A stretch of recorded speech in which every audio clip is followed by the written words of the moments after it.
వి gold trusted gold buyers తాకట్టులో ఉన్న బంగారాన్ని విడిపించి ఈ రోజు ఉన్న మార్కెట్ ధరకే కొనబడును. మరిన్ని వివరాలకు సంప్రదించండి 7710 రాష్ట్ర ప్రభుత్వం ఏ విధంగా పనిచేస్తా ఉందో చంద్రబాబు నాయుడు వాళ్ళ కుమారుడు మరి పవన్ కళ్యాణ్ ఏ విధంగా కక్ష సాధనకు చర్యలకు ఎక్కువగా పాల్పడుతున్నారు. గతంలో కూడా ఇదే మిథున్ రెడ్డిని అప్పుడు ఎంపీగా ఉన్న తరుణంలో ఎయిర్పోర్ట్లో ప్యాసింజర్లందరినీ కూడా ఇంటర్నేషనల్ ప్యాసింజర్లందరినీ కూడా వదిలేసి ఎయిర్ ఇండియా ఫ్లైట్ వెళ్ళిపోతే ఆ ఎయిర్ ఇండియా మేనేజర్ను నిలదీసినందుకు కొట్టాడని చెప్పి తప్పుడు కేసు పెట్టి అప్పుడు కూడా అరెస్ట్ చేశారు. మరి అది తప్పుడు కేసు అని తేలిపోయింది. ఆ చెప్పిన సాక్షులందరూ కూడా మేము చంద్రబాబు ప్రోద్బలంతో చెప్పాల్సి వచ్చింది అని చెప్పి ఆ రోజు చెప్పారు. అధికారాన్ని అడ్డం పెట్టుకొని చంద్రబాబు ముఖ్యమంత్రిగా ఆ రోజు వ్యవహారం తీరు ఏ విధంగా ప్రజలందరూ కూడా గ్రహించారో మనమంతా కూడా చూసాము. ఇది చంద్రబాబు నాయుడు చేసిన చాలా తప్పుడు కేసును పెట్టి ఒక పార్లమెంట్ సభ్యుడిని ఈ విధంగా వేధించారని చెప్పారు. మరి ఇప్పుడు కూడా అతను అధికారంలోకి వచ్చినప్పటి నుంచి ఇప్పుడు దాకా అనేక కేసులు ల్యాండ్లు అంటాడు, లేకపోతే ఈ తప్పుడు కేసులు అన్నీ కూడా మదనపల్లి ఫైల్స్ అంటాడు. ఆ ఫైల్స్కు నాకు ఏం సంబంధం, ఇప్పుడు దాకా సంబంధం లేదని చెప్పి ప్రతి ఒక్కరు కూడా చెప్పారు. ప్రభుత్వం కూడా ఏమీ తేల్చలేకపోయింది. మరి ఇలాంటి తప్పుడు కేసులన్నీ కూడా అనేక రకాల కేసులన్నీ పెట్టి వేధించడం జరుగుతూ ఉంది. మరి అనేక రకాలుగా అనేక కేసులన్నీ కూడా మా మీద పెట్టడం జరుగుతూ ఉంది. ఇప్పుడు తారస్థాయికి చేరి ఈ లిక్కర్ స్కామ్లో మా తనయుడు అంటే మిథున్ రెడ్డి గారి ప్రమేయం ఉంది అని చెప్పి ఆయన 3 సార్లు ఎంపీకి రాష్ట్ర ప్రభుత్వంలో ఏమైనా పాల్గొనేదానికి పాలు పంచుకునేదానికి అవకాశం ఉందని అడుగుతాను. ఏదో జగన్మోహన్ రెడ్డి గారితో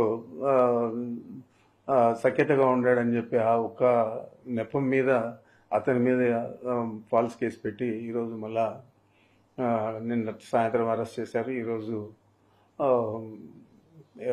జైలు కూడా పంపించే పరిస్థితి ఉంది. మరి మనం చూస్తున్నాం, ఇది కూడా చూడండి మీరు, తప్పకుండా ఇది కూడా తప్పుడు కేసుగా తేలుతుంది. మరి ఇలాంటి తప్పుడు కేసులన్నీ పెట్టి ప్రభుత్వాన్ని నడుపుతూ ప్రతిపక్ష పార్టీలను అదుపులో తీసుకోవాలనే ఒక వేరే ఆలోచన చంద్రబాబు నాయుడు చేస్తున్నాడు. తప్పకుండా దీని పర్యవసానం వచ్చే ఎన్నికల్లో కాదు, ఆయన రాజకీయ జీవితం మీదే ఒక తీరని మచ్చగా ఏర్పడుతుంది అనేది అతను ఆలోచన చేయలేదు. మరి ఎవరైనా రాజకీయాల్లో అంటే మంచి పేరుతో రిటైర్ అయ్యి బాగా పనిచేశాడని అనిపించుకోవాలి. ఆ విధంగా కాకుండా కక్షపూరితంగా విద్రోహ చర్యలకు ప్రభుత్వమే పాల్పడితే ప్రజలు ఎవరికి చెప్పుకోగలుగుతారని చెప్పి నేను అడుగుతున్నాను. ఈరోజు మిథున్ రెడ్డిని అరెస్ట్ చేయడం అనేది ఆయన ఎంపీనా లేకపోతే 3 సార్లు ఎంపీ మళ్ళా లోక్సభలో ఒక పార్టీకి నాయకత్వం వహిస్తూ ఉన్నాడు. ఇవన్నీ ఒక పక్కన పెడితే నా కుమారుడుగా నేను చెప్తున్నాను, ఇది కేవలం మా మీద ఉన్న కక్ష, మా మీద ఉన్న విద్వేషం, ఎన్నికల్లో మేము ధీటుగా ఈ జిల్లాలో పనిచేస్తామని చెప్పి ఆలోచన, ఇవన్నీ కలిపి చంద్రబాబు నాయుడు చాలా తీవ్రమైన వ్యతిరేకతతో ఈ చర్యకు పాల్పడినాడు. దీనికి తప్పకుండా ఈ జిల్లా ప్రజలే కాదు రాష్ట్ర ప్రజలు కూడా జవాబు చెప్తారు సమయం వచ్చినప్పుడు. నేనైతే దీని మీద చింతించడం లేదు. ఏదైనా కూడా మేము తప్పు చేయలేదు కాబట్టి అరెస్ట్ చేసినా కూడా ఆయన కడిగిన ముత్యంగా మళ్ళా బయటకు వస్తాడు. రాబోయే ఎన్నికల్లో మీరు ఏ విధంగా ఈ అపవాదులన్నీ కూడా ఈ అపకీర్తిని, మరి ఇట్లా అకృత్యాలను, ఇట్లా దుర్మార్గాలను మీరు ప్రజలకు ఏ విధంగా జవాబు చెప్తారో అనేది మీరు ఆలోచించుకోవాలని చెప్పి చంద్రబాబు చెప్తా ఉన్నా. ఏదేమైనా కూడా వైఎస్ జగన్మోహన్ రెడ్డి గారి నాయకత్వంలో వైఎస్ఆర్ కాంగ్రెస్ పార్టీ స్థిరంగా ఉంది. చాలా పట్టుదలగా ఇప్పుడు ప్రజలందరూ కూడా ఈ పార్టీని గెలిపేయాలని ఆలోచన చేస్తూ ఉన్నారు. మనం చూసాము, 3 ఎస్పీలు, డిఐజీ, 2000 మంది పోలీసులను పెట్టి రోడ్లన్నీ కూడా అడ్డపడి కనీసం రైతులను మామిడి రైతులను కలిసేదానికి కూడా అవకాశం లేకుండా చేయాలని ఆలోచన చేస్తే ఏ విధంగా ఒక్క ఉదుపులో కొండలో గుట్టలు ఎక్కి తోటల్లోనూ చెట్లలోనూ అంతా కూడా వచ్చి వేలాది మంది అత్యధికంగా ఎప్పుడు కూడా ఎన్నికల తర్వాత అంత పెద్ద గ్యాదరింగ్ వైఎస్ఆర్ కాంగ్రెస్ పార్టీ కార్యకర్తలు నాయకులు మామిడి రైతులు ముఖ్యంగా కలిసింది లేదు. ఈ విధంగానే రాబోయే రోజుల్లో ఇంకా ఎక్కువగా వైఎస్ఆర్ కాంగ్రెస్ పార్టీ మీద అభిమానము ప్రేమ జనాలలో పెరుగుతున్నాయి. కాబట్టి జగన్మోహన్ రెడ్డి గారు చెప్పినవన్నీ చేశాడు. మరి ఈయన చెప్పాడు 143 హామీలు, అదే 6 సూపర్ 6లు ఇవన్నీ కూడా చెప్పారు. మరి ఇవన్నీ ఏదైనా నెరవేర్చాడా అంటే అరకొరగా పెన్షన్లు ఇవ్వడం కానీ, అదేవిధంగా ఆ రోజు 50 సంవత్సరాలకే ఈ పెన్షన్ వర్తింపజేస్తా అన్నాడు. ఇప్పుడు దాదాపు 5,000 నుంచి 6,000 పెన్షన్లు తీసేశారు. మరి అదేవిధంగా కొంతమందికి ఒక్కొక్క సిలిండర్ ఇచ్చి సర్ది పెట్టేశారు మొదటి సంవత్సరం. మరి ఈ సంవత్సరం ఏం చేస్తారో మనకు తెలియదు. అదేవిధంగా మొన్న తల్లికి వందనం అని చెప్పి ఇచ్చారు.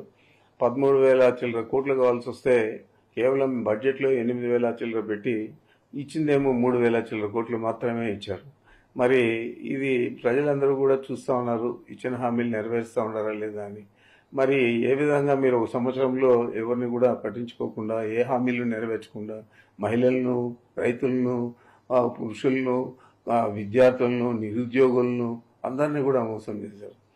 మరి ఇదంతా కూడా కప్పిపుచ్చుకోవాలని చెప్పి ఈ లిక్కర్ స్కామ్ అని ఇంకోటని తీసుకొచ్చి ప్రధానమైన పార్టీకి పట్టుకొమ్మలుగా ఉన్న నాయకులందరినీ కూడా మీరు అరెస్ట్ చేసే పరిస్థితులకి దిగజారంటే మీ ప్రభుత్వం పనితీరు ఏ విధంగా ఉందో, మీ పెర్ఫార్మెన్స్ ఏ విధంగా ఉందో, మీరు పార్టీని ఏ విధంగా నడపాలనుకున్నారు, ఒక దుర్మార్గంగా అణచివేత ధోరణిలో నడపాలనుకుంటూ ఉన్నారు. మనం చూసాము, చాలామంది నియంత్రణలంతా కూడా దేశాలు వదిలి పారిపోయిన పరిస్థితులు ఉన్నాయి. కొంతమంది అయితే స్వయంగా వారే సూసైడ్లు చేసుకున్న పరిస్థితులు కూడా ఉన్నాయి. మరి ఆ నియంత్రణల కంటే మీరేం పెద్ద నియంత్రణలు కాదు.